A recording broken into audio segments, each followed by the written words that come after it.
My name is Gabriel Foster. I am 70 years old, and I have learned that family is not about blood. It's about loyalty. Last Sunday at Easter dinner, my son and his wife demanded I sign over my house. When I refused, my daughter-in-law threw her wine glass straight at my face, cutting my cheek to the bone. As the blood ran down my shirt, my son Jason screamed, "You're being selfish!" I just smiled, drove myself to the ER, and texted my lawyer. Phase 1 is complete. What they didn't know is that the entire attack was caught on camera, and I had been waiting for them to make this mistake for 6 months. Before I tell you how I set the trap, let me know in the comments where you are watching from. And please like and subscribe if you believe that respect is earned, not given. The trap was truly set last Wednesday. I was in my home office, not tending to roses like my neighbors imagined, but reviewing quarterly reports from an offshore trust. The phone rang, and I saw my son Jason's name flash on the screen. I put the call on speaker and continued my work. "Dad." "Hey, Dad." His voice was thin, laced with a familiar anxiety. The kind of anxiety a man gets when he's desperate. "Jason, what a surprise. How are you?" "I'm good, Dad. Great. Look, I know it's last minute, but Easter is this Sunday. We were thinking maybe we could have dinner at your house." I stopped typing. I leaned back in my leather chair and stared at the phone. My house. Of all places, he wanted to come to my house. My daughter-in-law Alicia hated this house. She called it a relic, a depressing old mausoleum. She had only visited twice in the last year, and both times she acted as if she were allergic to the antique furniture. This wasn't an invitation. It was a move. "That sounds fine, son. But why the sudden interest in my old mausoleum?" He laughed nervously, a high-pitched sound. "Oh, come on, Dad. It's Easter. We just want to spend it with you. And, well, Alicia's parents are in town. Mike and Diana. They'd love to see you too." There it was. The other half of the equation. The sharks were circling. Mike and Diana Russo. Two people who had perfected the art of living well on other people's money. I knew for a fact they had just filed for a fraudulent bankruptcy in Florida. My son Jason is a good man at his core, or at least he used to be. But he is weak. He's easily manipulated, and he is in deep, deep trouble. I know this because I am not just a simple retired old man. I was for 40 years a senior financial crimes investigator for one of the largest corporate security firms in the world. I don't just see people. I see patterns.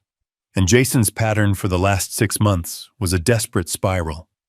I knew he was drowning in over $250,000 of gambling debts. I knew Alicia was spending money she didn't have, likely embezzled from her employer. And I knew they saw me as their solution, their get-out-of-jail-free card. "Dad, you still there?" I smiled. "Of course, son. That sounds wonderful. I would love to host everyone. My home is your home, you know that." "Great, Dad, thanks. We'll see you Sunday around 6. He hung up, and the silence in my office felt heavy. I looked at a photo on my desk. My late wife, Emily.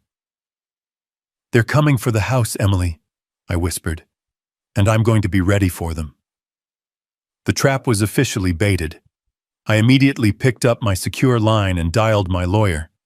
Ben Carter answered on the first ring. "Ben, it's Gabe. I was wondering when you'd call." His voice crackled. "The Easter invitation." "You're getting good, Ben. Sunday at 6, my house. They're bringing the in-laws." Ben sighed. "Gabe, are you absolutely sure you want to go through with this? We can shut them down right now. We have the proof of Alicia's embezzlement. We have the records of Jason's debts." "No," I said firmly. "It's not enough. If I just cut them off, they'll play the victims. They'll tell the world I'm a cold-hearted old man, abandoning his family. No. I need them to show me who they really are. I need them to make the first move. A move so blatant, so undeniable that no one can defend them." I had learned one thing in 40 years of investigations. Criminals, especially desperate ones, always overplay their hand. The Emily Foster Trust is locked down, right? I asked. Tighter than Fort Knox, Ben assured me. They can't touch a dime of your real money.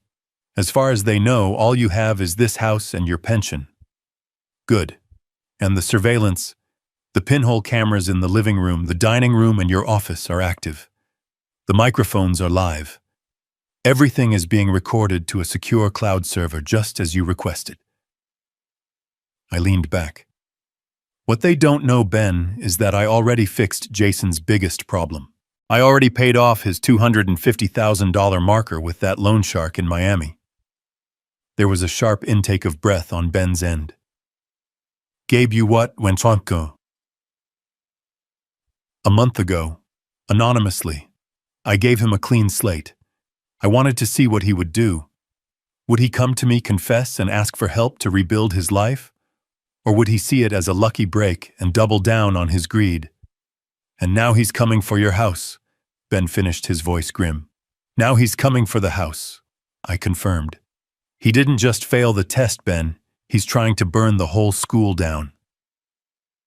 For the next 3 days, I played the part of the happy, slightly senile grandfather. I went to the store, bought a large turkey, potatoes, and ingredients for Emily's famous apple pie. I even called Alicia to ask her what wine her parents preferred, knowing full well they were connoisseurs of anything expensive and free. "Oh, Gabe, that's so sweet," she cooed over the phone. "Don't worry about it. We'll bring the wine. We want this to be a perfect evening." I could hear the hidden meaning in her words. Our perfect evening, our new beginning. In my house. Sunday arrived. The house was quiet. I had spent the morning in Emily's garden. At 5 p.m. I checked the systems one last time. All cameras were green. All microphones were active. I put the silver pen in my shirt pocket. It wasn't just a pen. It was a high-fidelity audio recorder. At 6 o'clock on the dot, their car pulled into the driveway. A brand new BMW I knew they couldn't afford. I shuffled to the door, putting on my best confused old man face. I opened it with a wide, welcoming smile. "Jason, Alicia, you're here." And there they were, Mike and Diana Russo. They were dressed up, Alicia in a silk dress that probably cost $2,000, Mike in a suit that smelled of new money. They walked past me without a greeting, their eyes scanning the entryway. "This foyer is darker than I remember," Diana said, wrinkling her nose. "We'll need to paint this whole area, Mike. Something lighter, a nice cream." Mike nodded, tapping the wall with his knuckle. "It's solid, though. Good bones. We can work with this." They were already redecorating. They hadn't even said hello. Jason looked pale. He wouldn't meet my eyes. "Hey, Dad. Thanks for having us." "Nonsense, son. Come in," I said, shuffling behind them. Alicia walked straight to the hallway bookshelf, the one holding Emily's collection of classic novels. She whispered to Jason, but the microphone in my pen picked it up clear as day. "Are you sure this is where he keeps the safe? It just looks like a bunch of dusty old books." "That's what he told me," Jason whispered back. I smiled, my heart turning to a block of ice. I had lied to Jason about the safe's location 10 years ago, just to see if he would ever try to access it. He never had. Until now. As they moved into the dining room, Diana Russo, the mother-in-law, paused by the large floral arrangement on the dining table. She leaned in, pretending to smell the lilies, and whispered to her husband. "Alicia says if he refuses to let us move in, Jason is supposed to get aggressive. Make it look like the old man is a danger to himself. Stick to the plan." I stood at the entrance of the dining room, holding the roast turkey. "Dinner is served," I announced cheerfully. "Let's begin." We sat at the dining room table. The table my late wife Emily and I had bought at a flea market 40 years ago, the one we refinished by hand in our garage. Now it was covered in her best china, which I only used on special occasions. Alicia, my daughter-in-law, picked up her heavy silver fork. "Gabe, this turkey is lovely. So traditional." I knew what she meant. She meant it was simple, uninspired. Peasant food. I had spent the entire morning preparing it, basting it, making sure it was perfect. Beside her, her father, Mike Russo, swirled the wine in his glass. It was the expensive Cabernet Alicia had insisted on bringing. "A good aroma?" Mike announced as if he were a judge. "A bit heavy on the tannins for my taste, but acceptable. Very acceptable." I just smiled, playing my part. "Oh, I don't know much about those things, Mike. I just know what tastes good." They all exchanged that look, the one I had come to recognize so well. The look that said, "He's a simpleton. He's harmless. Good." That's exactly what I wanted them to think. The pinhole camera in the corner of the dining room was recording. The high-fidelity microphone in my shirt pocket was capturing every word. Diana Alicia's mother put down her fork after a single delicate bite. Her eyes, cold and assessing, scanned the room. "Gabe," she said, her voice dripping with fake sympathy, "this house is truly lovely." "Thank you, Diana. Emily and I put a lot of work into it over the years. But it's just so much house for one person," she continued, gesturing vaguely at the ceiling. "All these empty rooms, the upkeep. It must be a terrible burden for you all alone." This was the first probe. Not a direct attack, but a test. Was I overwhelmed? Was I weak? Was I looking for a way out?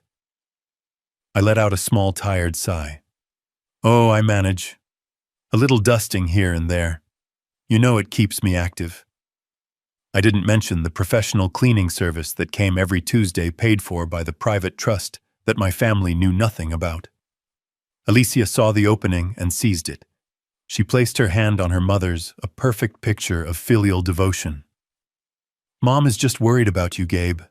We all are. Especially after what she and Dad just went through." I turned my gaze to her feigning ignorance. "Oh, is everything all right?" Alicia's face contorted into an expression of practiced sadness. "It's just, they had some terrible luck. In Florida, the business, well, they lost everything. Bad luck." That's what she called it. I had read my private investigator's report 3 days ago. Fraudulent bankruptcy was the legal term. They hadn't lost everything. They had hidden it, just not well enough. They were running from creditors. Mike Russo, ever the proud patriarch, cleared his throat.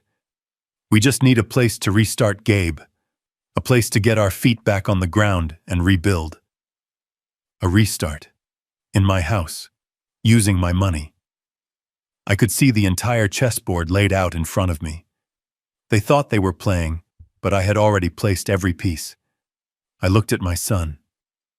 Jason had been silent the entire meal. He was just pushing his mashed potatoes around his plate. His face was pale, his hands were trembling. He knew what was coming. He was the one they were using as the battering ram. Alicia turned to him, her voice suddenly sharp.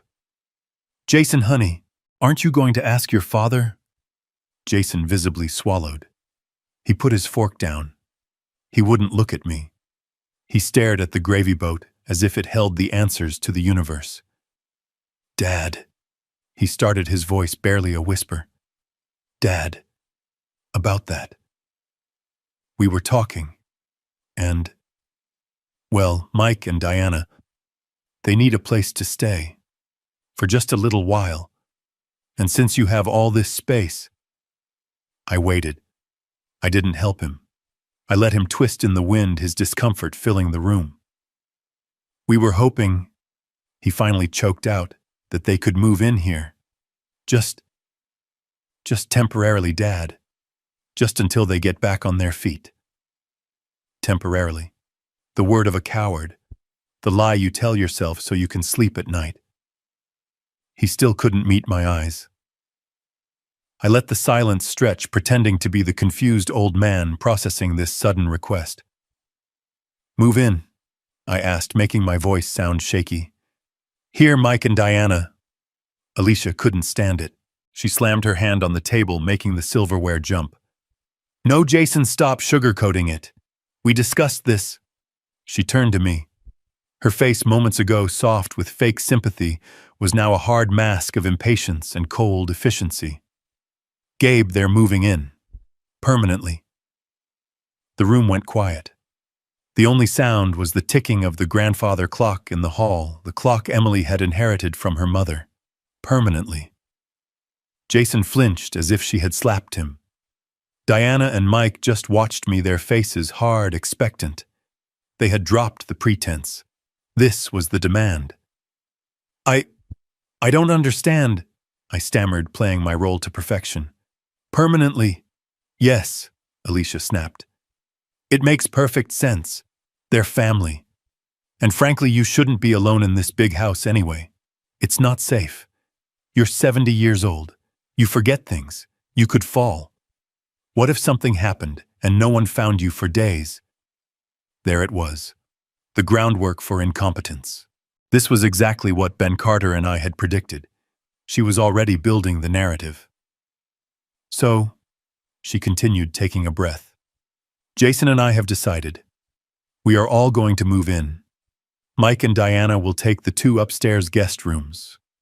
And Jason and I, will move into the master suite with you, so." My blood ran cold. The master suite. Emily's room. The room I hadn't let anyone sleep in since she passed. The room that still smelled faintly of her lavender perfume. "It's for the best," Alicia said, her voice softening into a grotesque imitation of kindness. "That way we can manage things for you." I looked at her. Manage things. "Yes. You know." She waved her hand dismissively. "The bills, the investments, the house maintenance. You're getting to that age, Gabe. You shouldn't have to worry about your finances anymore." And there it was. The kill shot. The final piece of their pathetic, transparent plan. Manage your finances. They weren't just coming for the house. They were coming for my name, my signature, my accounts, my entire life. I looked at Jason. My son. The boy I taught to ride a bike. The boy I held when his first girlfriend broke his heart. He was still staring at the gravy boat, his face pale, his jaw clenched. He had just sat there in silence and allowed his wife and her bankrupt parents to stage a hostile takeover of his father's life. The microphone in my pen was capturing every syllable. The camera in the corner was capturing every greedy, arrogant expression on their faces and every ounce of my son's pathetic cowardice. This was even better than I had imagined. I heard the words, "Manage your finances." The arrogance of it hung in the air, thick and suffocating, more potent than the smell of the turkey. She had finally said it. The quiet part. The real reason for this entire charade. Manage. The word echoed in my mind. The same word I used to hear in boardrooms when a larger company was preparing a hostile takeover of a smaller one. We're just going to help them manage their assets. It was always a lie. It was always about theft. And here it was at my own dining room table from the mouths of my own family. I looked at Jason, my son. He was still staring at his plate, his face pale. He had just sat there and let his wife, a woman he'd known for 5 years, declare war on his father, the man who had raised him for 45. He said nothing. He didn't defend me. He didn't even look at me. He had become an accomplice in his own home. I thought of Emily. I thought of the 50 years we built this life. I thought of her in the garden, her hands in the soil. I thought of her sitting in that very chair Alicia was now occupying, laughing as I overcooked a steak. This house wasn't just wood and plaster. It was a testament. It was the only thing I had left of her. And they were going to take it. They were going to sleep in her bed. And they were going to use my money to do it. A cold, clear rage settled over me. Not the hot rage of an argument, but the cold, precise anger of an investigator who has just found the final piece of evidence. The camera in the corner was recording. The microphone in my pen was live. They had given me everything I needed. Slowly, deliberately, I placed my knife and fork on the china plate. The sound, a simple clink, was deafening in the sudden silence. Diana and Mike were watching me, their faces expectant. Alicia was smiling a tight, triumphant smile. She thought she had won. She thought the senile old man would simply roll over. I looked up, meeting Alicia's gaze. I let the confused old man mask I had been wearing slip away. I let her see the man I really was. The man who had negotiated million-dollar deals and dismantled entire fraud rings. "No," I said. The word was quiet. It wasn't a shout. It was a statement of fact, a granite wall. Alicia's smile didn't just fade. It froze. It shattered. What did you just say?" Mike and Diana looked at each other, confused. Jason finally looked up from his plate, his eyes wide with panic. "I said no." I repeated, my voice as calm and cold as a winter morning. "This is my house. This is Emily's house. Your parents, Alicia, are not moving in here. You are not moving in here. And you are certainly not managing my finances." For a second, there was absolute silence. Alicia's mind was racing. I could see her recalculating. This wasn't part of the plan. The old man was supposed to be weak. He was supposed to cry, to bargain, to be grateful for their help. Jason was the first to break. He shot up from his chair so fast it almost toppled over. His face, which had been pale with cowardice, was now a deep, blotchy red of shame and anger. "You're being selfish!" he screamed. The words hit me harder than any wine glass ever could. Selfish. Me. The man who had quietly paid off his $250,000 gambling debt just last month. The man who had funded his failed startup 5 years ago with a $100,000 loan I never intended to collect. The man who had raised him, clothed him, and given him a life he was now desperately trying to light on fire. I was the one being selfish. Before I could respond, Alicia was on her feet too, her face a mask of pure, unfiltered rage. The facade of the loving daughter-in-law was gone. This was the real woman, the predator. "Selfish!" she shrieked, her voice echoing in the dining room. "You're sitting in this museum alone. You have 3 empty bedrooms upstairs. 3, you only use 1. "Those rooms are not empty," I said, my voice rising to meet hers. "One of them was my son's, the son I used to know. The other 2, I pointed upstairs, belong to my wife. They are her rooms, her sewing room, her library. They are full of her, and you will never set foot in them." "We are his family now," Diana, the mother-in-law, chimed in from the table. "You owe him this. We need a place to live." "Then you should have thought of that before you committed fraud in Florida," I said flatly. Her face went white. She hadn't expected me to know that. How dare you?" Mike sputtered, standing up. "Sit down, Mike," I ordered. And to my surprise, he did. He was a bully, and bullies are cowards. I stood up slowly, placing my napkin on the table. I was done. The experiment was over.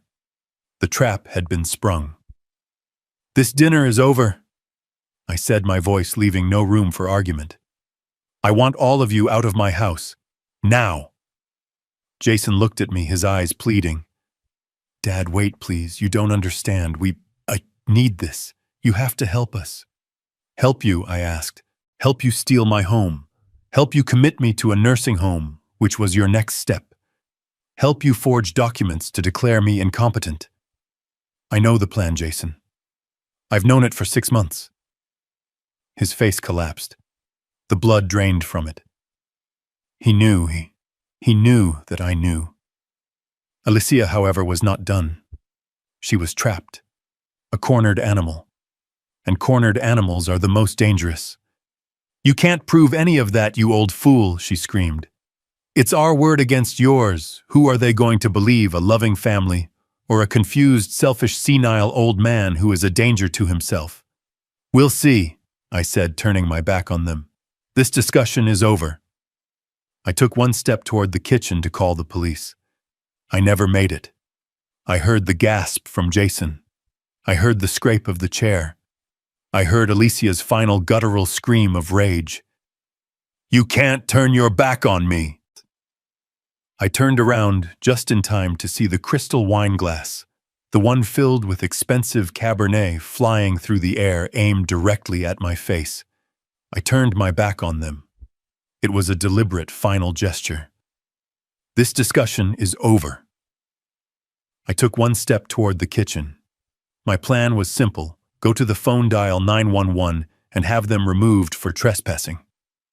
The legal, clean way. But I never made it to the second step. Behind me, I heard a sound that was not human, a guttural scream of pure, cornered rage. "You can't turn your back on me!" Alicia shrieked. I heard the scrape of her chair on the hardwood floor.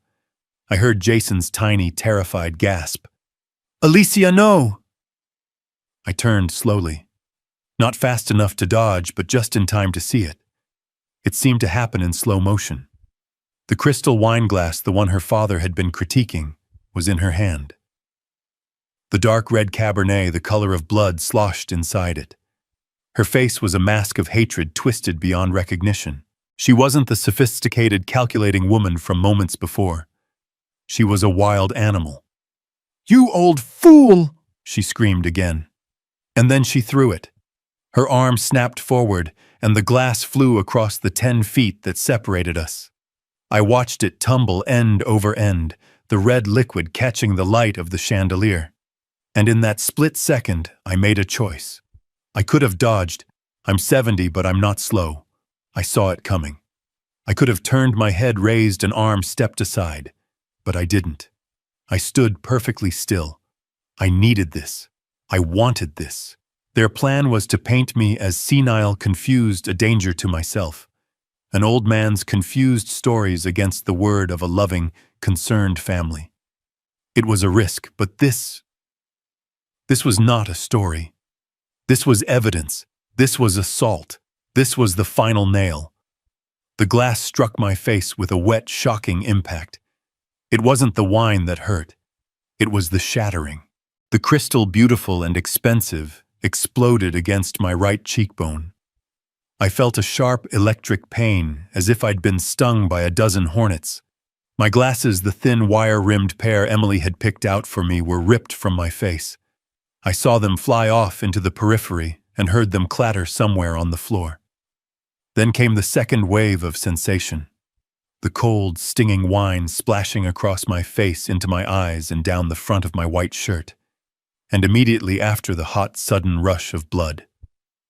The sharp rim of the glass, the base perhaps, had caught me high on the cheekbone, just under my eye. It wasn't a scratch. It was a cut. A deep one. I could feel the blood, hot and thick, welling up instantly and beginning to trace a path down my face into my mustache and dripping onto my collar. The room went utterly, profoundly silent. The only sound was the drip, drip, drip of my blood onto the polished hardwood floor. I didn't move. I didn't even blink. I just looked at them.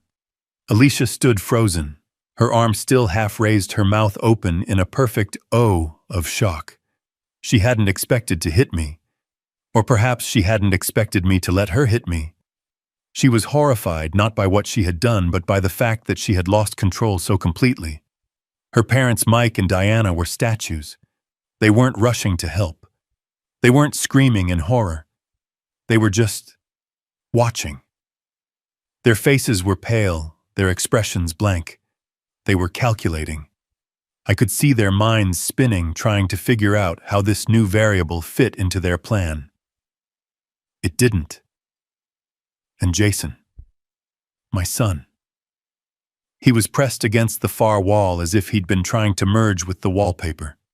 He was trembling, his hands clamped over his mouth, his eyes wide with a terror that was completely useless.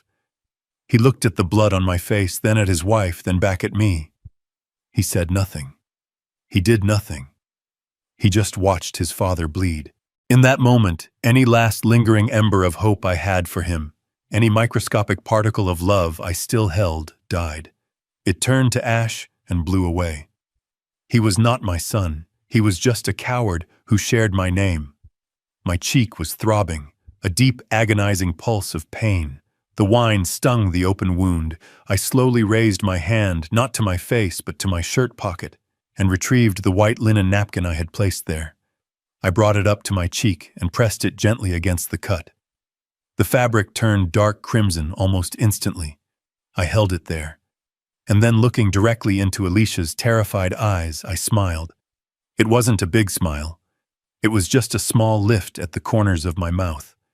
But it was the most terrifying smile I have ever produced. It was the smile of a predator that had just watched its prey in a fit of panic impale itself on a stake. Alicia's face crumpled. The blood drained from it. She finally understood. She didn't know how she had lost, but she knew in that instant that the game was over. I let the silence hang for one more second, letting them soak in the image. The old bleeding man smiling. Then I spoke. My voice was calm, clear, and steady, not a trace of pain or fear. "Thank you, Alicia," I said, my voice cutting through the silence. "You just completed this for me." Her knees buckled. She grabbed the back of a chair to hold herself up. "What? What does that mean?" I didn't answer her. I turned my gaze to my son, who was still pressed against the wall. "Jason," I said. He flinched as if my voice were a whip. I hope this was all worth it. I turned, walked past the shattered glass and the puddles of wine on the floor, and went to the small table by the entryway. I picked up my car keys. Jason found his voice a pathetic squeak. "Dad, wait. Where are you going?" We can clean this up. We can talk." I opened the front door. The cool night air felt good on my face. "I'm going to the emergency room, son," I said, not looking back. "I'll need a report for the police, you understand." I stepped out onto the porch. But you can't," Alicia screamed from the dining room, her voice hysterical. "You can't. We'll say you fell. We'll say you're crazy." I paused at the top of the steps and looked back through the open door. They were all clustered together now, a pathetic tableau of defeated tyrants. "You can say whatever you want," I called out to them. "But the cameras in that dining room, they don't lie. And they've been recording this entire lovely Easter dinner." I didn't wait to see their faces. I walked down the steps, got into my car, started the engine, and pulled out of the driveway, leaving them all behind, in the house that would never, ever be theirs. I didn't speed. I didn't race through yellow lights. I drove my 10-year-old sedan exactly at the speed limit, signaling for a full 3 seconds before each turn. The blood was a problem. The linen napkin I was pressing against my cheek was already soaked through, and I could feel the cold, sticky wetness seeping between my fingers and dripping onto the steering wheel. I turned on the interior light at a stop sign. I tilted the rearview mirror. The wound was worse than I thought. It was a jagged 3-inch gash starting just below my right eye and running down my cheekbone. It was deep. It was bleeding profusely. It was beautiful. A panicked man would have called 911 from the house. A victim would be hysterical, speeding to the hospital, laying on the horn. I, on the other hand, was calmly obeying all traffic laws. I was not a victim. I was an investigator. And I was on my way to file Exhibit A. I pulled into the ambulance bay at St. Jude's emergency room.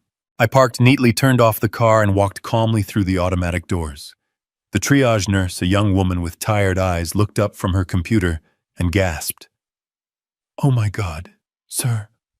What happened? Did you fall, sir? Sit down." She rushed toward me with a wheelchair. I held up my free hand. "I did not fall, and I am fine to walk." I stood in front of her desk, letting the bright fluorescent lights illuminate my bloody face and my wine-stained shirt. This was the most important part. The first report. "My name," I said, my voice clear and steady, "is Gabriel Foster. My date of birth is October 19th, 1955. At approximately 6:45 p.m. this evening at my primary residence, my daughter-in-law Alicia Foster assaulted me. She threw a crystal wine glass at my face. I am here to be treated, and I need you to notify the hospital police. I wish to file a report. The nurse's face changed. The pity was gone, replaced by professional shock. This was no longer a clumsy old man. This was a crime scene. Of course, Mr. Foster. Immediately. She buzzed me through the doors while simultaneously picking up the phone to page security and the on-call doctor. The chain of custody had begun. I was taken to a private room. A young resident, Dr. Chen, rushed in, his eyes wide. "Mr. Foster, I'm Dr. Chen. Let's get that cleaned up and see what we're dealing with. That looks nasty." He reached toward me with a sterile wipe. I leaned back out of his reach. "Before you touch me, doctor." He froze, confused. "Sir, you're bleeding. I understand that. But before you clean, stitch, or treat this wound in any way, I need photos. High-resolution photos. I need you to document the laceration exactly as it is right now. I also need you to document my shirt. I was told the police are on their way." Dr. Chen looked at the nurse, who nodded. He understood immediately. "Of course, protocol. This is an assault." He turned to the nurse. "Get the kit. Document the wound angle depth and note any potential glass fragments. And take photos of his shirt for the wine splatter pattern." For the next 5 minutes, I sat under the harsh light as the nurse took pictures. Flash, flash, flash. Each flash was another lock clicking shut on the cage I was building for Alicia. This is what you can't argue with. This is what a high-priced lawyer can't spin. A photo of a 70-year-old man in his own home bleeding from a facial wound. They thought I was senile. They thought I was weak. They thought I was finished. They had forgotten what I did for a living for 40 years. I didn't just balance books. I hunted monsters. The kind of monsters who wore expensive suits, who bankrupted companies, and who, it turns out, sometimes even shared your last name. I sat there calm as the doctor finally began to clean the wound. The antiseptic stung a sharp, cleansing fire. "This is deep," he murmured, probing gently. "It's gone right to the bone. You're lucky it missed your eye by an inch. You're going to need stitches, at least 4. 4 is fine," I said. "I don't need it to be pretty." As he worked threading the needle, I thought about Jason. My son. My weak, pathetic son. He had stood there pressed against the wall watching his wife assault his father, and had done nothing. This wasn't just about a house. I had known for 6 months that this was coming. I had been tracking their finances. I saw the $20,000 credit card charges from Alicia. I saw the wire transfers from Jason's account to an offshore gambling site. I knew how he was in the hole for $250,000. I knew his loan shark was getting impatient. And I knew that just last month, Alicia had met with a lawyer specializing in elder law, specifically in geriatric competency hearings. They weren't just planning to ask me for money. They were planning to take it. They were planning to have me declared mentally incompetent, to seize my assets, and to put me in a home. The attack tonight wasn't the plan. It was a mistake. A glorious, stupid, impulsive mistake born of pure rage. Alicia had lost control, and in doing so she had given me the one thing I couldn't get myself. Irrefutable proof that they were not concerned caregivers. They were violent. They were dangerous. "All right," Dr. Chen said, snipping the last thread. "That should do it. 4 stitches as requested." "Thank you, doctor. Now I need 2 things from you." He was bandaging my cheek. "What's that?" "First, I need a complete, detailed copy of my medical report.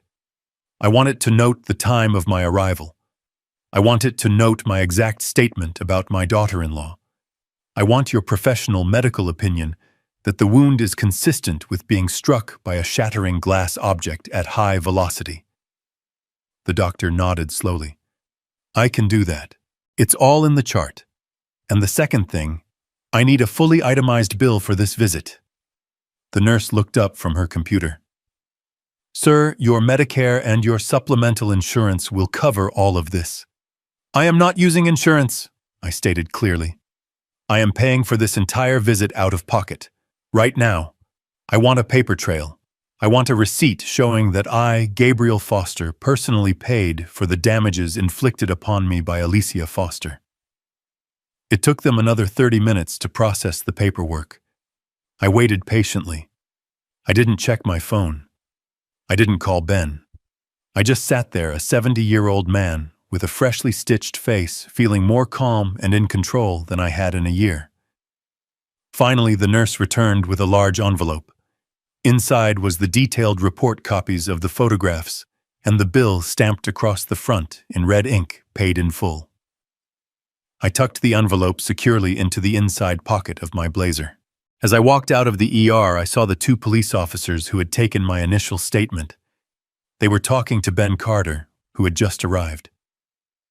Ben looked at me, his eyes scanning my face, then the bandage. He gave a single slow nod. He understood. Gabe, he said, walking over. Are you all right? I'm perfect, Ben, I said. I patted the envelope in my pocket. Phase 1 is truly complete. Now it's time for Phase 2. Let's go and let them panic. The doctor had finished his work. The nurse handed me the large manila envelope. I could feel the weight of it. The official photographs of my wound. The detailed 8-page medical report. The bill stamped paid in full in aggressive red ink. Exhibit A. My hand was steady as I took it. The adrenaline from the attack had faded, replaced by something else. A cold, quiet, methodical focus. It was a feeling I recognized. It was the feeling I used to get right before a raid, right before we dismantled a decades-long financial conspiracy. The hunt was on. I pulled out my phone. The screen was smeared with my own drying blood from the drive over. How fitting. They thought I was a victim. A victim would be crying. A victim would be calling Jason, begging for an explanation, for an apology. A victim would be weak. I am not a victim. I am an investigator. I opened my secure messaging app, the one Ben Carter had installed 6 months ago. My thumbs, steady as a surgeon's, typed out the message. Ben, Phase 1 is complete.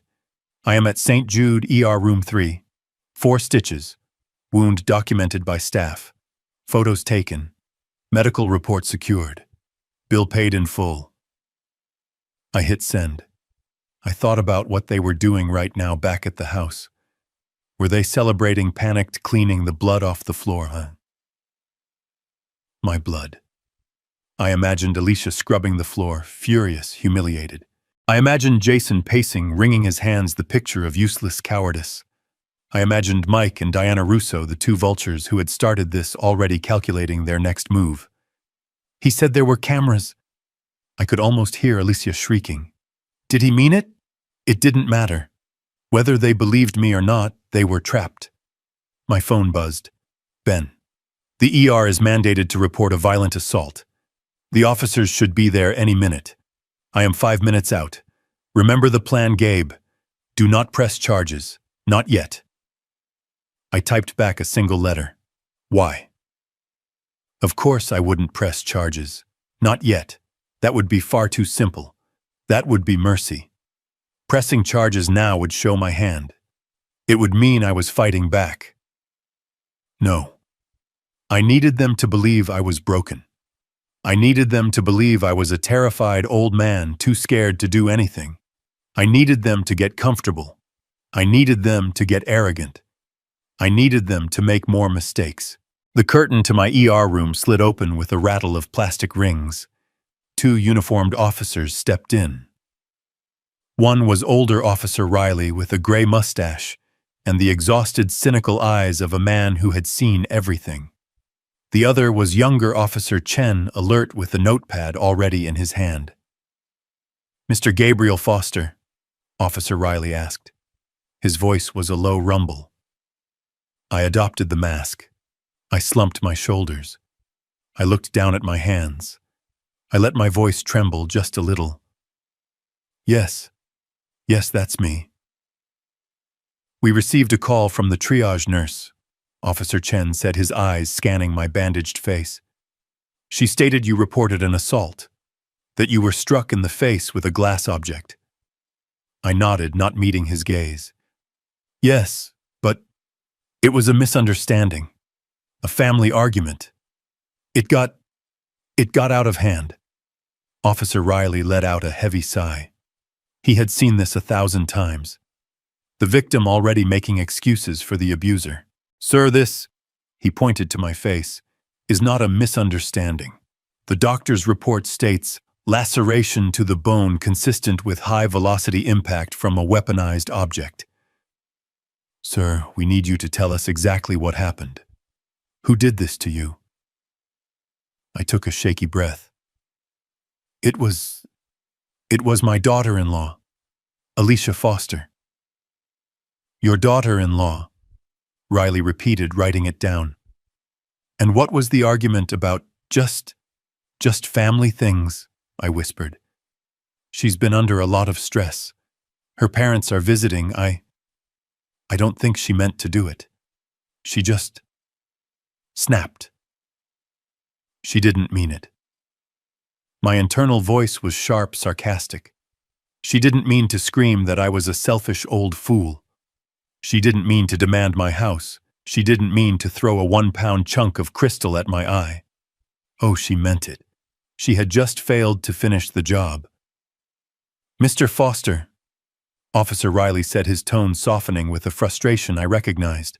The frustration of dealing with a victim who won't save himself. Sir, in our experience, when someone snaps like this, it's not the first time. And it won't be the last. This is a very serious assault. We can go to the house right now and arrest Alicia Foster. He leaned in a little. Sir, do you wish to press charges? This was it. The pivot. The single most important moment of Phase 2. I looked at him, my eyes wide with what I hoped looked like pure, unadulterated terror. I let a tear well up. Press charges, I whispered, as if the concept was foreign. Against Alicia, my son's wife. Yes, sir, it's your right. We can issue an emergency protective order. Get her out of the house. I started to shake my head slowly at first, then more vigorously. No, I can't do that. Please. Sir, Officer Chen interjected gently. She could have blinded you. If you don't do this, you are telling her that what she did was acceptable. You don't understand, I pleaded, my voice cracking. She's my family. Jason, my son. It would destroy him. And where would I go? I live in that house. If I do this, they'll kick me out. I'm 70 years old. I'm an old man. I have nowhere else to go. Please, just let it go. I put my face in my hands, a perfect imitation of a defeated man. I had laid it on thick. The poor, terrified, dependent old man, the very role they had been trying to force me into for 6 months. Now I would wrap myself in it like a shroud. Riley and Chen exchanged a look of pure, unadulterated frustration. They saw a classic, tragic case of elder abuse. A victim too institutionalized, too frightened, too weak to fight back.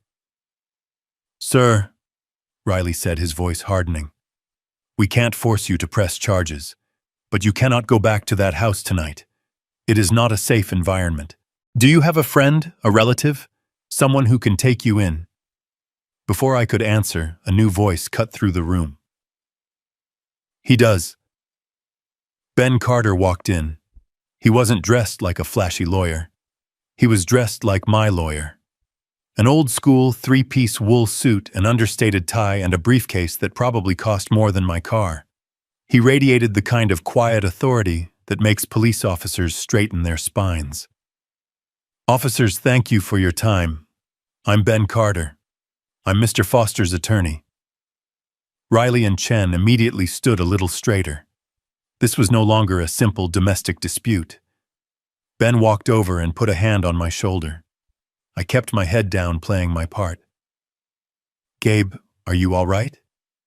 I came as soon as I heard. Ben, I whispered, my voice thick with fake emotion. They want me to arrest Alicia. I can't. Ben, I can't. It's family. It's Jason's wife. Ben patted my back. It's all right, Gabe. You're in shock. You don't have to decide anything right now. He turned to the police. His tone was now crisp, professional. Officers, my client is clearly traumatized and not in a state to make any decisions regarding prosecution. He is also, as you noted, not safe in his own home this evening. He will be staying with me at an undisclosed location until we can sort this matter out. I will be handling all his communications from this point forward. Officer Riley nodded clearly, relieved to be passing this mess off to a high-priced lawyer.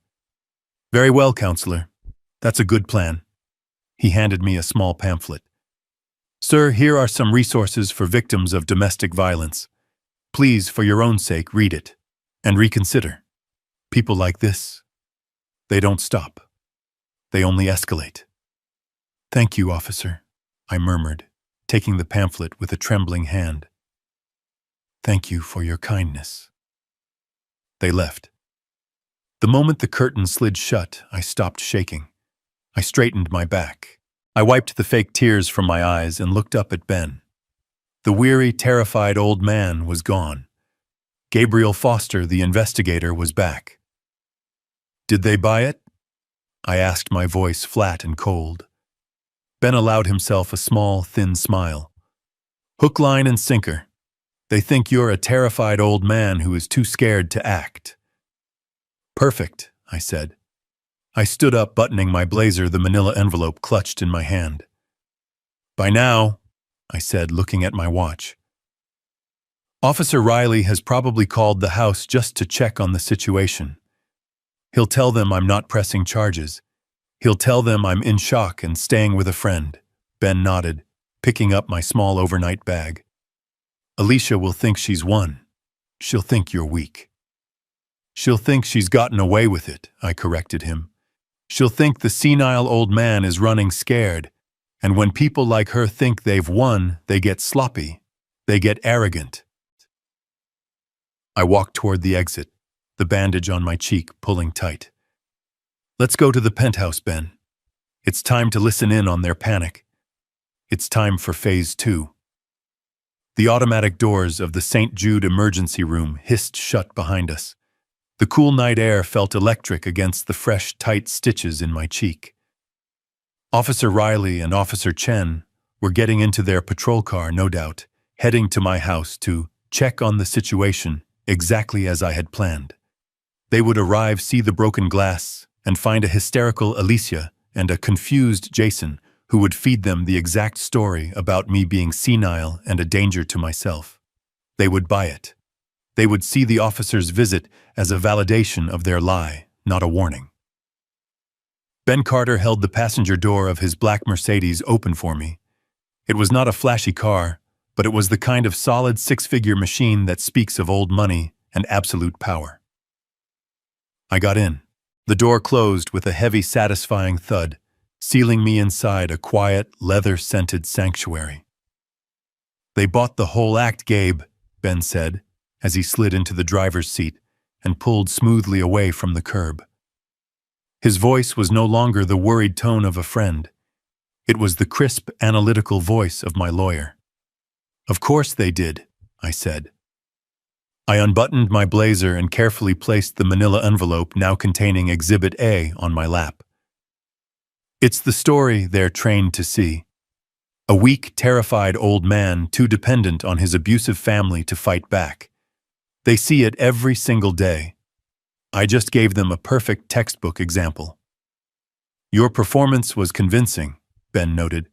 The trembling hands, the tear. I almost believed it myself.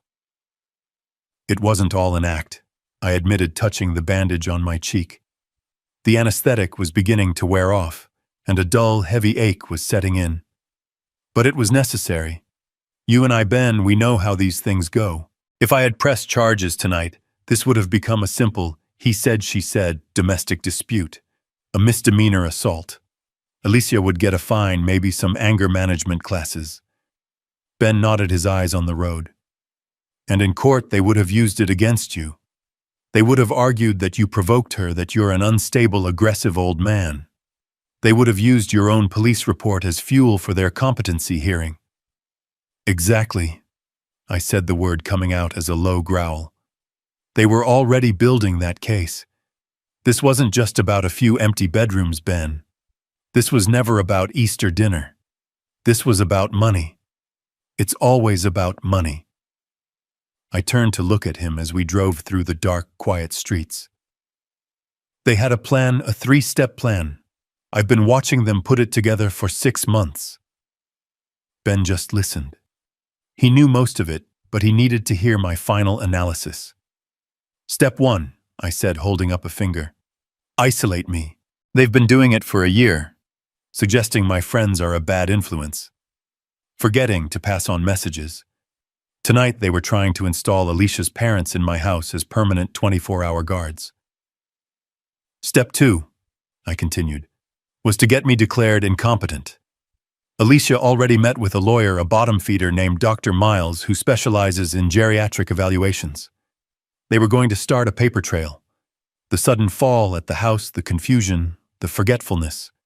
Tonight's visit from the police, where they would claim I was the one who was confused and violent, was meant to be the cornerstone of that file. And step 3, Ben finished for me, seize the assets. Once you're declared incompetent, they get power of attorney, sell the house, and drain every account you have.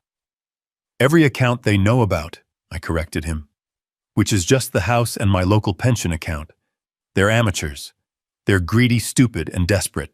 Ben turned onto the freeway, the car accelerating with a smooth, powerful hum. How desperate, Gabe! You saw the reports. You know the numbers. I know them by heart, I said, closing my eyes, reciting the facts. My son Jason is in debt for $250,000 to a loan shark in Miami, a man who doesn't accept late payments. Jason has been gambling his life away for a year, and the deadline to pay is next Friday. And the daughter-in-law, Ben prompted. Alicia is worse. She's not just weak like Jason. She's malignant. She's been embezzling from her employer. $50,000 over the last quarter.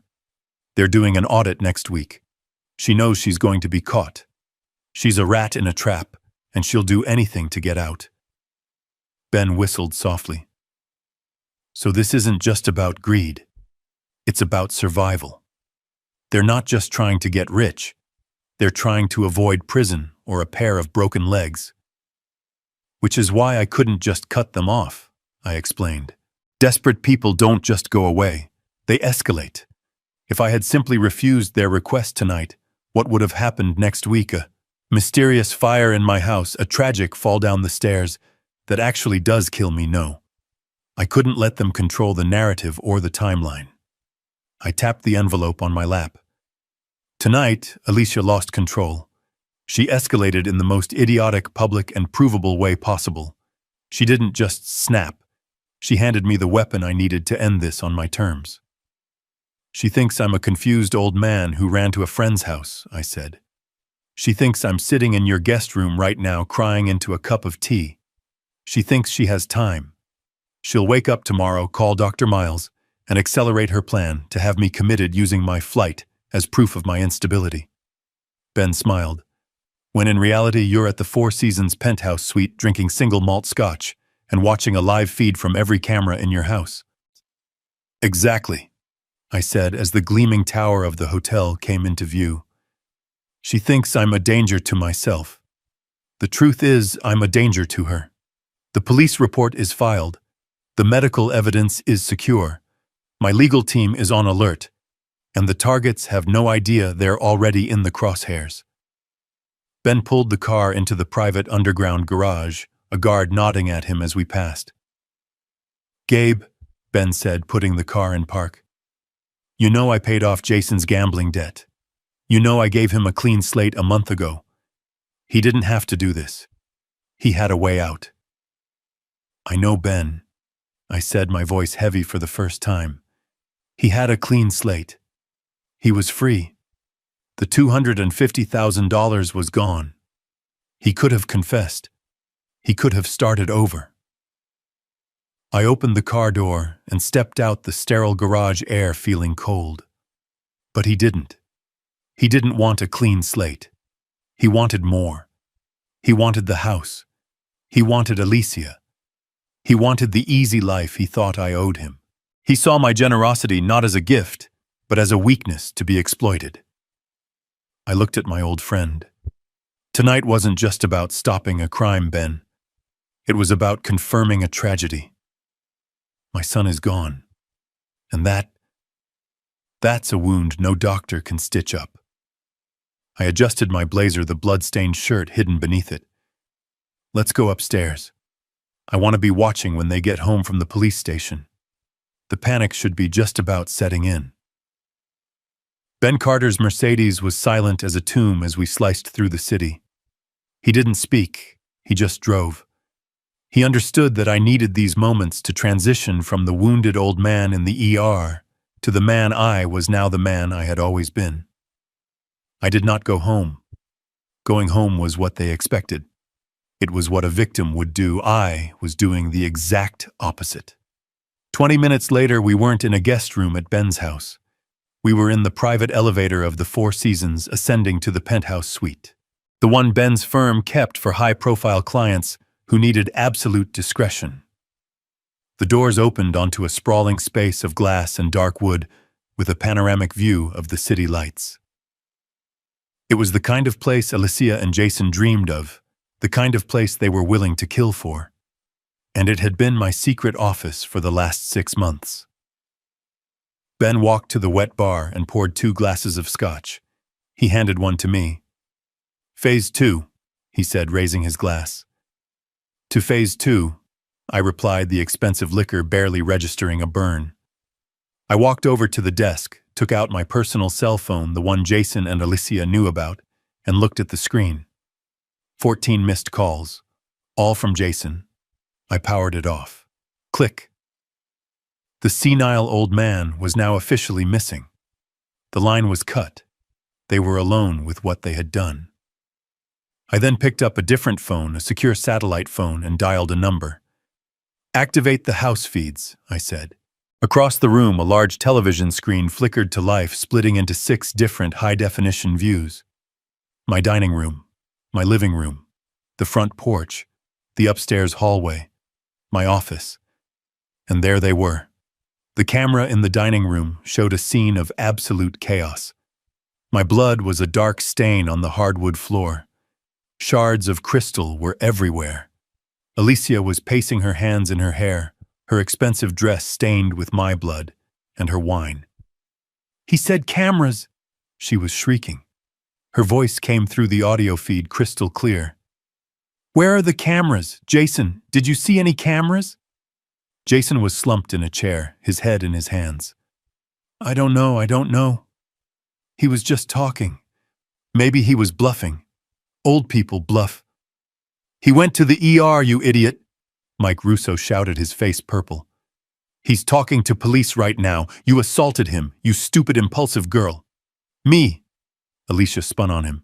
"You were the one pushing this. Get the house, Alicia. Get the money?" "Shut up, all of you," Diana screamed. "Someone's coming." I watched on the monitor as headlights swept across the living room window. A police patrol car. Right on cue. I sipped my scotch. "Showtime," I murmured. We watched as Jason and Alicia scrambled to compose themselves. Alicia wiped her face, trying to look like a concerned, crying wife. Jason ran to the door. The porch camera showed Officer Riley and Officer Chen, the same 2 men I had just spoken to. "Mr. Foster?" Riley asked. "Yes, officer, thank God you're here," Jason said, his voice a pathetic whine. "It's my father. We're so worried." "We've already met your father, sir. At the hospital. He's being treated for a severe facial laceration." I watched Alicia appear behind Jason, her eyes red, her hands clasped. "Oh, thank heavens, he's safe. Did he tell you what happened? He fell. He tripped on the rug. He was holding his wine glass and he fell right on it." And the lie was so blatant, so perfectly delivered. I had to give her credit. "Ma'am," Officer Riley said, his voice flat. "That's not what he told us. He told us you threw the glass at him." Alicia burst into perfectly timed tears. He what? How could he say that? Officer, you have to understand. He's sick. He's been so confused lately. He's 70 years old. He forgets things. He gets angry. He says things that don't make sense. We've been trying to get him help." Jason jumped in, nodding vigorously. "It's true, officer. He's been paranoid. He's a danger to himself. We're his only family, and we're just trying to take care of him. We would never ever hurt him." I looked at Ben. He was smiling. "And there it is, Huss," Ben said quietly. "They've just lied to 2 police officers. They've officially filed a false report. And they've confirmed their entire strategy on a police body cam." On the screen, Officer Riley looked skeptical, but he was just a patrolman. "He refused to press charges, ma'am. He said he was scared and was going to stay with a friend." Alicia's face registered a flash of pure triumph. Scared. He was scared of her. "Oh, the poor man," she sobbed. "He's just so confused. Thank you for telling us, officer. We'll try to find him. We just want him to be safe." The officers left. Jason closed the door. Alicia's tears stopped instantly. She turned to Jason, her eyes blazing. "He's running. The old fool is running scared. Find out which friend he's with. And call Dr. Miles now. We're accelerating the timeline." I settled into the deep leather armchair, the penthouse suite silent around me, the glass of 12-year-old scotch cool in my hand. Across the room, the 60-inch screen glowed, split into 6 feeds, a perfect high-definition view of the battlefield I had just fled. The audio from the dining room microphone was so clear I could hear the ice melting in the glasses they had abandoned. Ben Carter had just left, satisfied with the night's work. Phase 1 was complete. Now it was time to watch. On the monitor, I saw the blue and red lights of the patrol car flash across my living room windows, then disappear as Officer Riley and Officer Chen drove away. The moment my front door clicked shut, the silence in that house was broken. Alicia, who had been a picture of tearful, victimized concern for the police, transformed. Her face pale and angelic for the officers turned into a mask of pure reptilian rage. I watched her spin around and shove Jason hard against the wall. "He called the cops!" She shrieked, her voice a low, vicious hiss. "He called the cops, Jason, on me. He's not scared. He's not confused. He's fighting back." Jason, my son, just rubbed his shoulder, his eyes wide with a terror I recognized. But it wasn't terror of me. It was of her. "Alicia, what do we do? What do we do now? He's gone. He's with that lawyer. They believed us right. They believed the senile story." "It doesn't matter what they believed," she spat, pacing back and forth, her bloody wineglass still clutched in her hand. "He has that cut on his face. He has a report. He's building a case, you idiot. We're done." "No," Jason said, his voice shaking. "No, we're not done. We just have to move faster, that's all. Faster." Alicia stopped pacing. She looked at him. "Faster? How?" "We accelerate," Jason said, his voice gaining a desperate, thin strength. "We were going to do this slowly. We were going to build the incompetency case over weeks. We don't have weeks. We have hours. We have to make sure that by tomorrow morning, he is the crazy one, not us." He pointed a shaking finger at the phone. "Call Dr. Miles, now." Alicia stared at him, a slow, predatory smile spreading across her face. "Dr. Miles, but we're not supposed to use him unless it's a real emergency." "This is a real emergency," Jason yelled. "The old man is on the loose with a lawyer. We have to establish the narrative first. We have to make sure that when he does talk, everyone already thinks he's insane. Call him." I leaned forward in my chair, sipping my scotch. "Dr. Miles." The quack doctor from Palm Beach, the one whose license was under review for overprescribing opioids. My investigator had flagged him 3 months ago. Of course, that's who they would use. I watched on the monitor as Alicia took a deep, shuddering breath. She composed her face, pinching her own cheeks to make them red, rubbing her eyes until they were raw. And then she dialed. When she spoke, her voice was a masterpiece of manufactured hysteria. "Dr. Miles. Oh, thank God you answered." She was sobbing. It was a perfect performance. "It's Alicia Foster. We spoke last week. About my father-in-law, Gabriel." She paused, listening. It's so much worse than we thought. He's had a complete psychotic break. He got violent. He threw his wine glass against the wall and he fell on it." I almost choked on my drink. "He fell on it. Brilliant." "Yes. He cut his face. He's bleeding.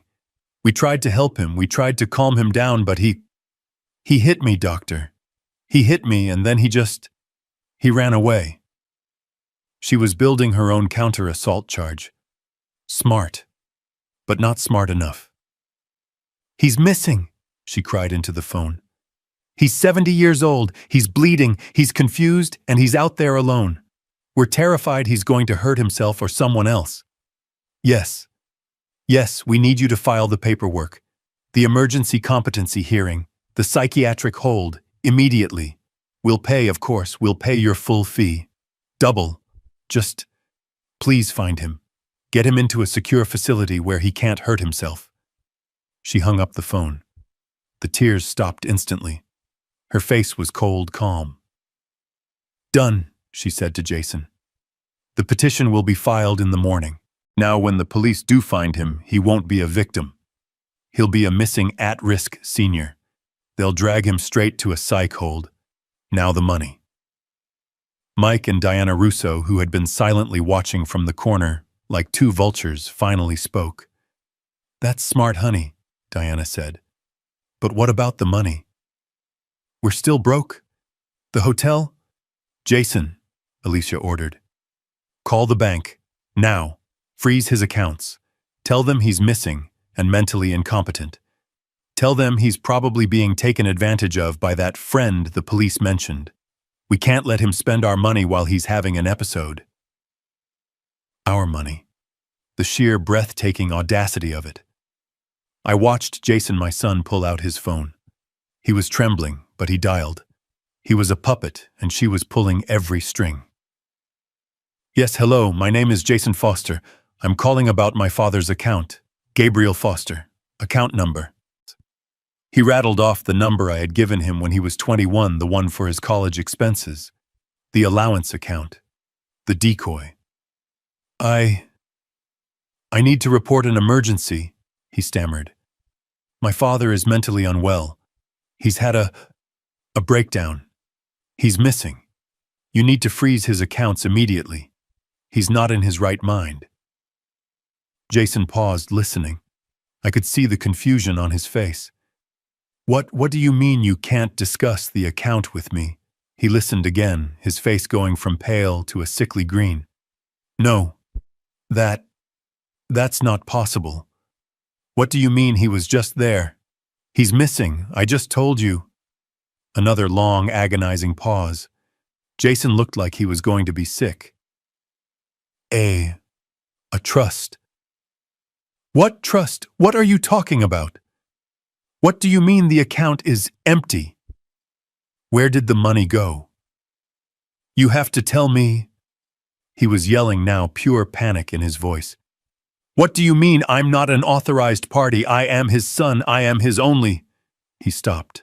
He listened for one final terrible moment. Then he slowly lowered the phone from his ear. He didn't hang up. He just let his arm drop to his side. "Jason," Alicia asked, her voice sharp. "Jason, what is it?" He turned to look at her, his eyes dead. He knew. Jason whispered the words barely audible. "He knew we were coming. The bank manager. David. He said my father was in this morning. He said he moved all his assets into a private trust. He said, the account is empty. There's nothing left. It's all gone. I watched the four of them on the porch camera. They looked like a pack of stray dogs, wet, desperate, and dangerous. Jason, my son, was shaking his face a sickly pale gray under the porch light.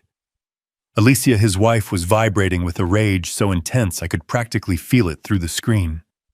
Her parents, Mike and Diana Russo, just looked defeated, their brief fantasy of inheriting my life collapsing around them. The loan sharks. Jason must have gotten the call. The final call. The one where they stop asking politely. "They're coming, Alicia!" I heard Jason stammer, his voice captured perfectly by the microphone I'd installed in the porch light fixture 6 months ago. They're not going to wait. They said tonight." Alicia's head snapped toward him. "Then we're not waiting either. He's not here. He's hiding at his lawyer's house like a coward. He abandoned the house. We have to get in, now." "Get in," Mike Russo said, his voice a pathetic squeak. "The police were just here. The old man has lawyers." "He's an old man," Alicia shrieked, her voice cracking. "He's senile. He's not thinking straight. He has cash in there. I know it. Or jewelry. Or the real bank documents. The trust. It has to be in the house. He wouldn't just leave it." She was right about one thing. I wouldn't. She grabbed Jason by the shirt. "Your key. The one to the front door. You still have it." Jason looked horrified. "Alicia, no. That's breaking and entering. That's a felony." "It's not a felony if it's your house," she screamed. "And it will be your house. He's your father. He's just confused. We're just going inside to wait for him to make sure he's safe. Now open the damn door, Jason, or I swear I will break a window." I sat back in the leather chair in the penthouse suite, a glass of scotch swirling in my hand. I watched my son, my 45-year-old son, the man I had taught to fish, and to tell the truth, make his final choice. He trembled. He looked at his wife, at his desperate in-laws, and then at the door to my house. The house he grew up in. The house his mother died in. He pulled the keys from his pocket. "He didn't even change the locks." Alicia muttered, a note of triumphant contempt in her voice. "He is stupid. He is senile. He ran away." "Oh, Alicia. My dear, stupid Alicia. I hadn't changed the locks because I wanted you to come back. I needed you to. An assault charge can be argued. It's messy. But felony breaking and entering. While I'm not here, with intent to steal. That, my dear, is what we in the business call a clean bust. I watched on the foyer camera, camera 1, as Jason's shaking hand fumbled with the key. It took him 3 tries to get the deadbolt to turn. Click. The door swung open. They didn't hesitate. They poured into my foyer like seawater into a sinking ship. They stood there for a moment, breathing heavily, their eyes darting around the dark, silent house. They were in. They had crossed the line. "Okay." Alicia immediately took charge, her voice a low, urgent hiss. "Here's the plan. Jason, you check the living room. Look for a floor safe, anything. Behind the paintings, under the rugs. Dad, you and Mom, go upstairs. Go through everything. The attic, the closets under the mattresses, especially the master bedroom. That's where he slept with Emily. That's where the most valuable stuff will be." My blood went cold. The master bedroom, Emily's room. I switched the main monitor to camera 4, the one in the upstairs hallway. I watched as Mike and Diana Russo, 2 greedy, bankrupt parasites, took the stairs 2 at a time. They didn't knock. They didn't show an ounce of respect. They shoved open the door to the master bedroom, my bedroom. Emily's sanctuary, and flicked on the lights. I hit the zoom. I watched Diana Russo, a woman who hadn't worked an honest day in her life, walk straight to Emily's antique wardrobe. She pulled the doors open and plunged her hands into the neatly folded sweaters Emily's sister had packed away after the funeral. She pulled them out, sniffed them with disgust, and threw them onto the floor. "Nothing." Just worthless, moth-eaten old lady clothes. Mike was more methodical. He went straight to Emily's nightstand, the one where she kept her reading glasses and her book of poetry. He pulled the drawer out completely, dumping its contents onto the carpet. Loose change, a dried rose, a bottle of prescription pills from 10 years ago. Just junk pills and junk, he growled. Check under the mattress, Alicia screamed from downstairs, her voice echoing up the stairwell. I had to watch. I owed it to Emily to be a witness to this final desecration. I watched this man, this stranger, put his grimy, sweaty hands on the bed where my wife took her last breath. He and Diana grunted as they lifted the heavy king-sized mattress, tilting it on its side. Nothing. Just a box spring. Where does he keep it? They were animals. Sniffing, tearing, digging. They stormed out and went into the room that had been Jason's, flipping the mattress there. Then they went into Emily's sewing room. I watched in cold fury as Diana upturned bins of fabric and thread, searching for a hidden safe that wasn't there. This was the part that hurt. The rest was business. This was personal, and they would pay for every second of it. Every frame was being recorded, streamed directly to a secure server that Ben Carter was monitoring in real time. I stood in the darkness of the reinforced reading room, the room my late wife Emily always called the bunker. On the wall of monitors, I watched my life being torn apart. Camera 4 upstairs showed Diana Russo emptying Emily's jewelry box onto the bed, her hands moving fast, pocketing a pair of pearl earrings that had been my grandmother's. Camera 3 in my office showed Alicia. She was on her hands and knees in front of the wall safe, pounding her fists against the steel. Think, Jason, think, she was shrieking, her voice tinny through the microphone. What's the code? His anniversary. June 21st. Beep, beep, beep. The small red light on the keypad flashed. Access denied. Jason was just standing behind her, wringing his hands, the picture of a useless coward. I don't know, Alicia. I don't know. Try his birthday, October 19th. Beep, beep, beep. Access denied. You useless idiot, she screamed. She was crying now, not tears of sadness, but of pure, greedy frustration. It's all in there and we can't get it. He's won. The old fool has won. I looked at Ben Carter, who was standing next to me in the dark. Beside him stood two men in suits, Detective Miller and Detective Sanchez. They had been waiting patiently with me for the last 20 minutes, watching this entire home invasion unfold. I think, I whispered to Miller, we have established intent. Miller gave a grim nod. I leaned forward to the small broadcast-quality microphone on the console. It was time. I pressed the button, and my voice, calm and amplified, filled the office just outside our hidden door. It's Emily's birthday, Alicia. Alicia froze. Her head snapped up. Jason stopped breathing. The code is 0814, August 14th, the day you never bothered to remember. A sound came out of Alicia, a high-pitched animal scream of pure terror. She scrambled backward, falling over the pile of my first edition books she had thrown to the floor. Who's there? Who said that? Jason was white as a sheet. Dad, is that the intercom? He's watching us, Mike Russo bellowed from the upstairs hallway. I saw him on camera 4, frozen, his hand still inside Emily's antique armoire. He's in the walls. It's a trap. It was always a trap, Mike, I said, my voice now booming through the entire house, through speakers in every room. From the moment you accepted the invitation, what did you think this was, an inheritance? From the monitors I saw them all bolt. Mike and Diana clattered down the stairs, shoving past each other. Jason and Alicia scrambled out of the office. They all converged on the front foyer, a tangled mess of panicked limbs clawing at the front door. Jason grabbed the deadbolt. He twisted it. It didn't budge. He twisted it again. Click, click, click. It's stuck, he yelled, rattling the handle. It won't turn. It's not stuck, Jason, my voice echoed around them. It's a 1.5-inch steel bolt tied directly to the security system. It's a magnetic lock, and I just activated it. You're not going anywhere.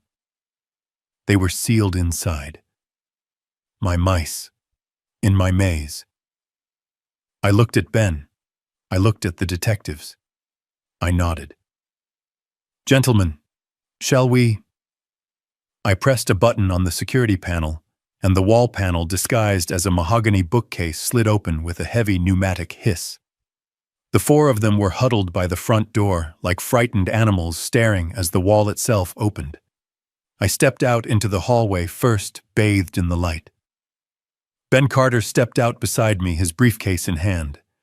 Detective Miller and Detective Sanchez stepped out behind us, their badges clearly visible, their hands resting calmly on their belts. "Hello, family," I said. Jason made a small choking sound. "Dad, you were here. The whole time, the hotel. I let out a small laugh. "The Four Seasons. Oh, that was just a reservation, son. A digital breadcrumb for you to follow, to make you believe I was running scared. You thought I'd run, you thought I'd hide." I took a step closer. They flinched. "I wasn't hiding, Jason. I was waiting. I was waiting right here in my wife's reading room. The room you all thought was just a closet. I needed you here. I needed you to cross this threshold on your own. I needed you to commit a felony. And you did. All of you. Magnificently." Mike Russo, the blustering coward, puffed up his chest, a pathetic attempt at authority. "Now hold on, we're family. We were worried. We came to check on you. We thought you were missing." "Jason has a key. This is a misunderstanding." "A misunderstanding," Detective Miller said, his voice like gravel. He stepped past me. "Is that what you call this?" He held up a small evidence bag. "My colleague who has been upstairs found this in your pocket, Mrs. Russo." Diana Russo let out a small squeak, and her hands flew to her coat, where Emily's pearl earrings used to be. "You were worried," Miller continued. "So you decided to help yourself to the family heirlooms, and you, sir," he looked at Mike. "Were you worried when you were trying to pry the back off the paintings in the master bedroom?" Ben Carter stepped forward, holding a thick legal document. "Jason Foster, Alicia Foster, Mike Russo, Diana Russo." His voice was the one he used in depositions, the one that meant the fight was already over. It was the voice of pure, inevitable consequence. "You are all under arrest for felony breaking and entering, attempted grand larceny, and conspiracy to commit fraud." "Fraud!" Alicia shrieked, finding her voice. "You can't prove that. We were just... "Alicia." I interrupted, my voice quiet but cutting through her hysteria. "We have you on audio recorded for the last 6 months, planning to have me declared incompetent. We have the recordings of your phone calls to Dr. Miles arranging for a fraudulent medical certification. We have the records of your $50,000 embezzlement. We have the records of Jason's $250,000 gambling debt." I paused, letting the weight of the words settle on them. I then turned my full attention to my daughter-in-law. Ben cleared his throat.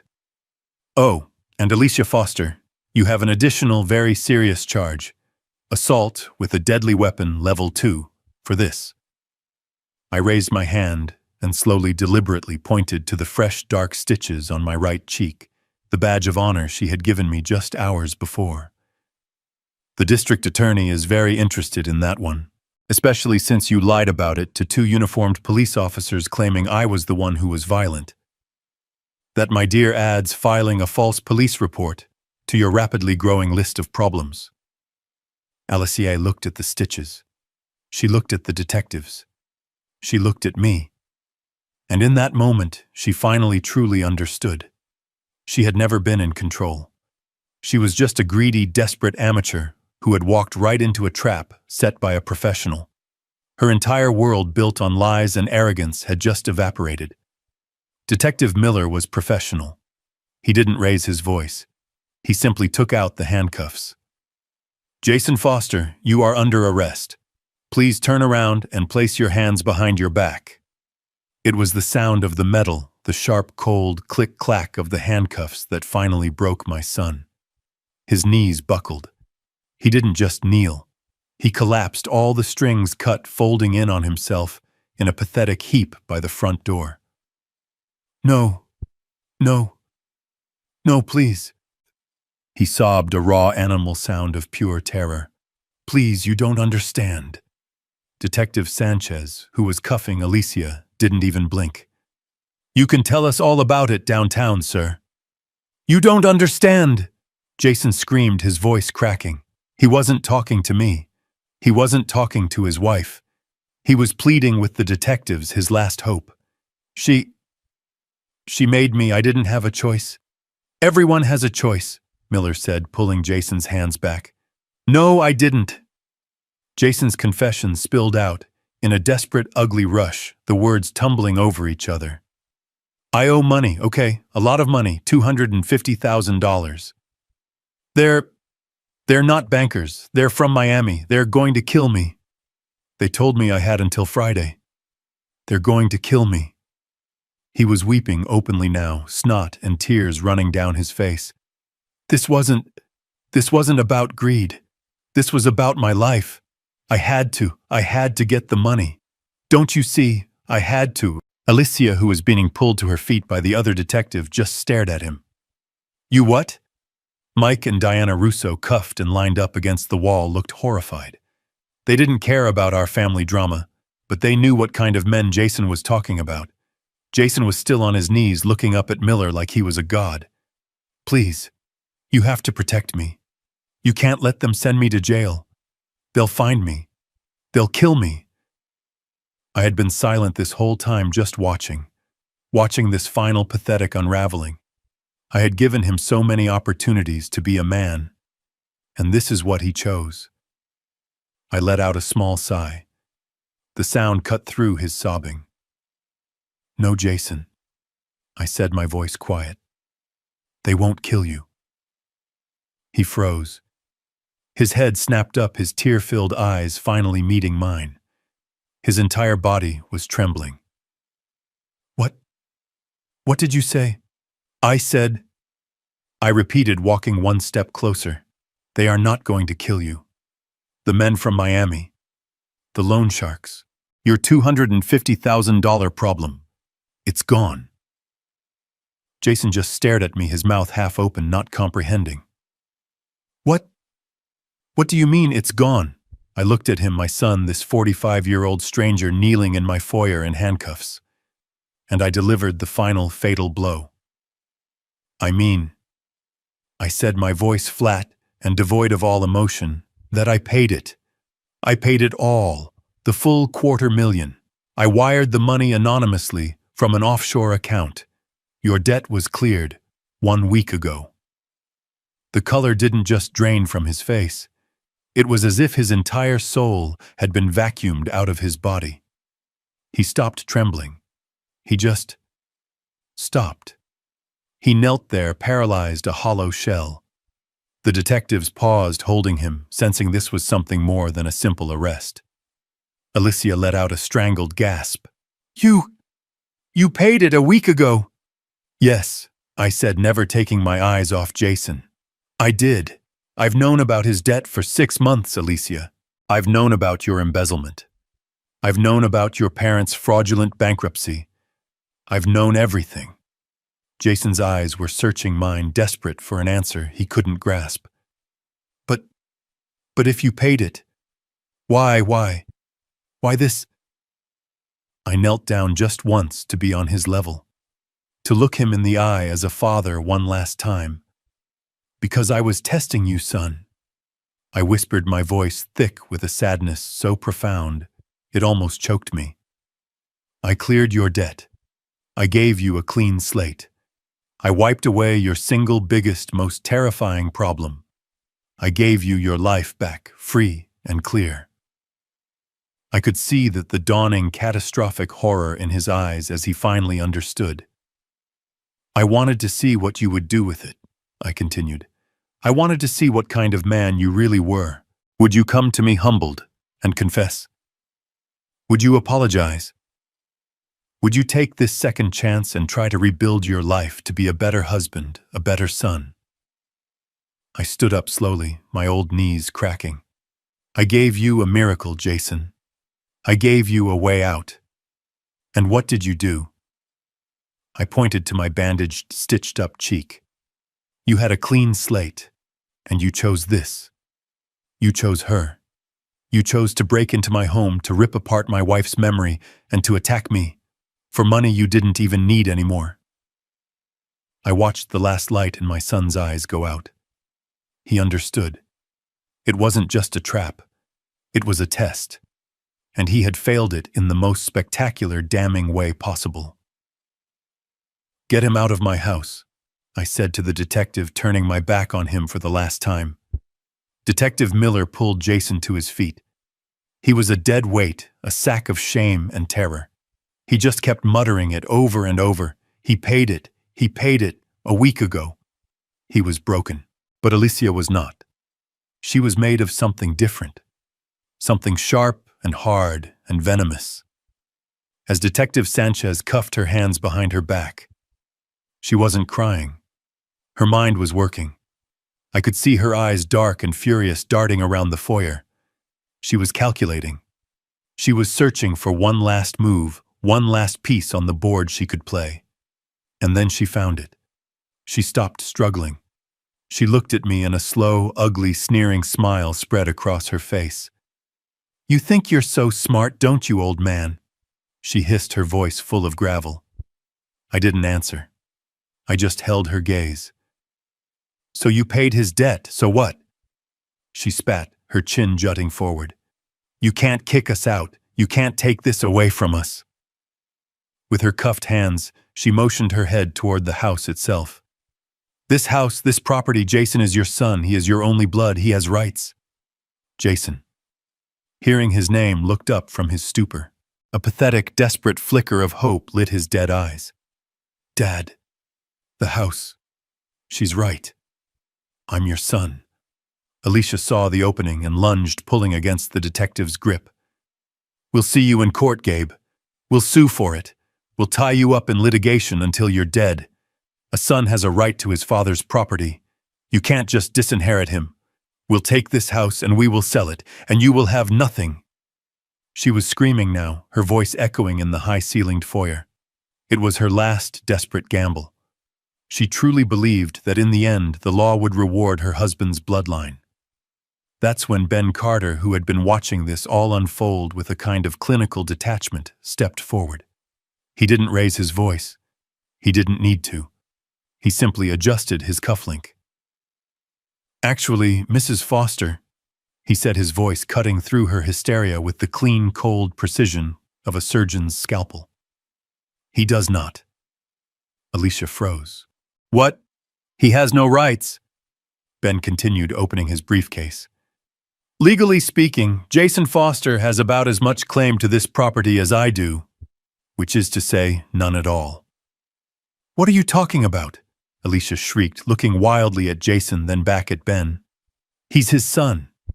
He was my son, I said, my voice quiet. But he made a choice 5 years ago. I walked past the detectives. I walked to the wall safe in my office, the one Alicia had been pounding on just minutes before. My hands were steady. I entered the code. 0814. Emily's birthday. The date my daughter-in-law, in her infinite greed, had never bothered to learn. The safe beeped, and the heavy steel door swung open. Alicia and Mike Russo gasped, their eyes wide. They thought it was full of gold, of cash, of bearer bonds. I reached inside. I pulled out a single leather-bound document. This house, I said, holding the document up for them all to see, has not legally belonged to me for 5 years. It and every asset I own belongs to the Emily Foster Irrevocable Trust. A trust? Jason stammered. The word sounded foreign in his mouth. Yes, son, a trust. The one I established the day after your mother's funeral. The one I created to protect her memory, to protect this house from people exactly like you and your wife. I walked over to Jason, who was being held firmly by Detective Miller. I opened the folder to the last page. Do you remember this, Jason, 5 years ago? You came to me. You needed money for that can't-miss tech startup. The one you ran into the ground in less than 6 months. You needed $100,000. I remember. He whispered, his eyes fixed on the paper. I gave it to you, I said. I gave you the money. But it wasn't a gift, son. It was a transaction. This, I tapped the signature line, is your signature.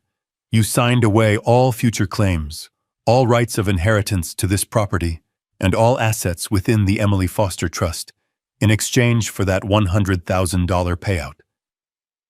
I closed the folder with a quiet thud. You burned your inheritance, Jason. You sold your birthright for $100,000. And you were so eager for the cash you didn't even read what you were signing. Jason just stared at the document, his mind finally completely shutting down. But Alicia was still fighting. She was a cornered rat. The trust, she hissed at Ben, her eyes wild. So it's in a trust. Who's the beneficiary? Him. She jerked her cuffed hands toward me. We'll fight it. We'll contest it. We'll say he was incompetent then. Ben Carter actually smiled. It was a terrible, thin-lipped smile. That will be difficult, Mrs. Foster. As the trust's executor, I can assure you Mr. Foster is not the primary beneficiary. Then who is, well? Micah Russo yelled from the wall, his voice cracking. Who gets it all? Who gets the money? I let the silence stretch for a beat. I looked around my beautiful home.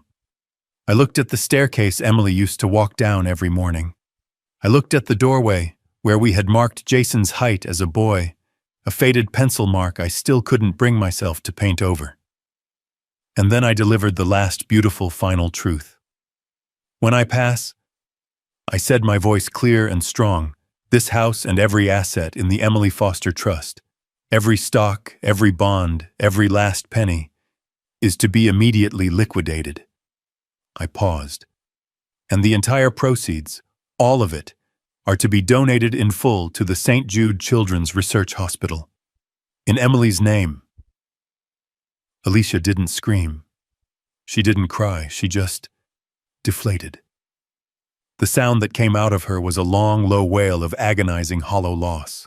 It was the sound of a gambler who had just watched her final all-in life-or-death bet get swept off the table. She hadn't just lost the house. She hadn't just lost the money. She realized in that one horrible, clarifying moment that she had committed assault fraud and now faced prison, all for a prize that was never, ever hers to win.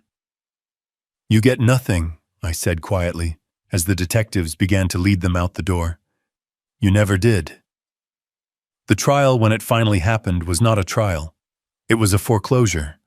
A cold, methodical summary of debts owed and payments due. Ben Carter was not a lawyer. He was an executioner. He didn't make arguments. He just laid out the evidence piece by piece on a sterile table for the jury to see. There was the high-definition video from the dining room camera. The 6 silent, agonizing minutes where Jason sat staring at his plate while his wife and her parents planned the hostile takeover of my life. There was the crystal-clear audio from the microphone in my pen, where Alicia's voice, sharp and greedy, called me a senile old fool who needed to be managed. And then there was the main event. Exhibit A. Ben placed the 8x10 photographs from the St. Jude emergency room on the projector. My face split open. The dark, neat stitches. He placed those photos right next to the police body cam footage from 10 minutes later. The footage of Alicia, her face a perfect mask, of tearful, desperate concern, telling Officer Riley that I was confused and had fallen on the glass. The jury didn't even deliberate. They were out for 45 minutes. It was just long enough for them to have a courtesy cup of coffee before ruining their lives. Jason was first. He stood before the judge, a hollowed-out man. He had lost 50 pounds in pretrial detention. He didn't look at me, not once. He just stared at his cuffed hands on the table. The judge called his actions a profound and baffling betrayal of the most fundamental human decency. 5 years state prison. For conspiracy to commit fraud, felony, breaking and entering, and perjury for lying to the police. He didn't react. He just nodded a slight jerky motion, as if he had known this was the only possible end since the moment I told him I had paid his debts. Then came Alicia. Oh, Alicia had one last performance left in her. She cried. She begged. She tried to blame Jason. She blamed his gambling debts. She blamed her parents. She even blamed me for trapping her, for not just giving them the money when they asked. The judge was an older woman about my age with eyes that looked like they had seen every lie a human being could tell. She listened patiently. And when Alicia was finally done with her desperate sobbing monologue, the judge leaned into her microphone. "Mrs. Foster," she said, her voice quiet but filling the entire courtroom. "You did not just assault an old man, you assaulted your father. You did not just plan fraud. You architected a plot to psychologically torture and steal the dignity of the man who provided for your husband. You are a predator." 8 years. 8 years for assault with a deadly weapon, conspiracy to commit fraud, and attempted grand larceny. She screamed. She screamed that it wasn't fair, that I had tricked her, that she was the victim.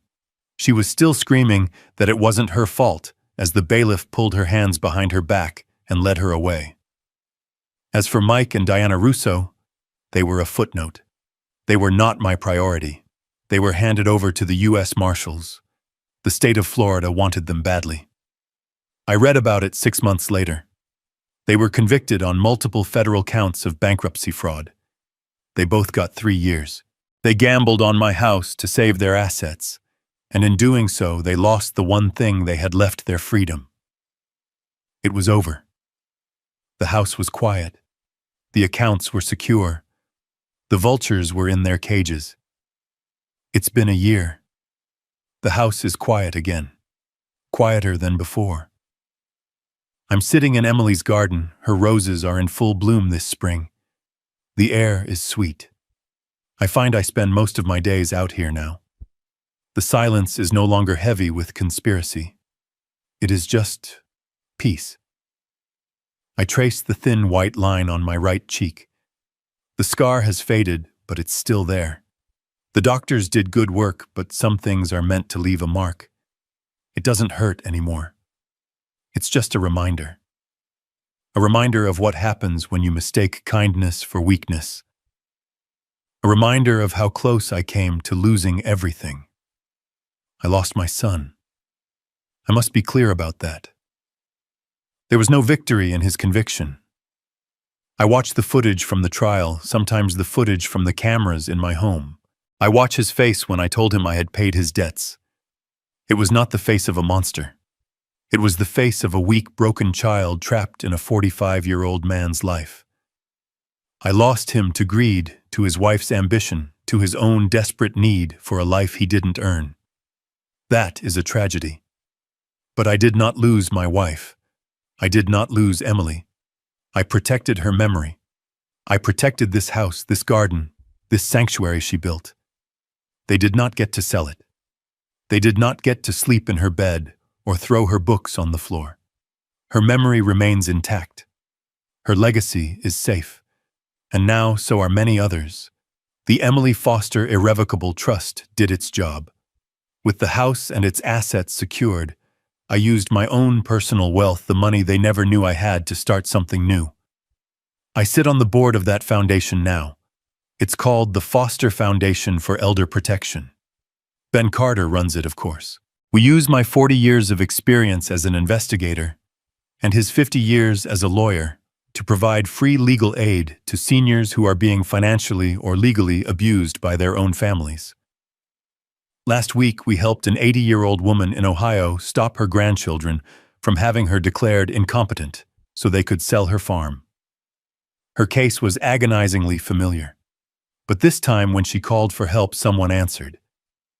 My son is in prison. My daughter-in-law is in another. They are ghosts. But I am here, in Emily's garden. The work is done. Justice in its own cold and imperfect way has been served. My plan, my final investigation, it's complete. Phase 2 and the final phase of my old life is over. The house is quiet. And I am at last at peace.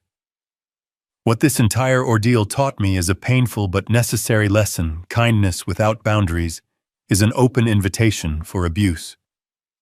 I spent years believing that love was enough, that my son would eventually find his way.